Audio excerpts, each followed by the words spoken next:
Hey guys, welcome back to yet another interesting video of How Logical, and in this video I am going to show you how to extend video length in Canva. So without any further ado, let's dive right into this exciting video. Now, in order to extend the video length, you just simply have to open your Canva application at first, and after opening the Canva application, you will get to see this video option, which you can use for video templates or you can add the video from your gallery.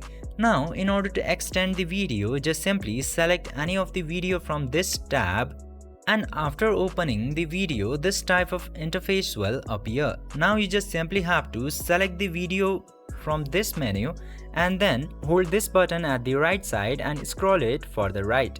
Then your video will be extended. This way you can easily extend the video into Canva. I hope this video was helpful for you. If yes, don't forget to like, share and subscribe to the channel to never miss another update. Thank you for watching the video.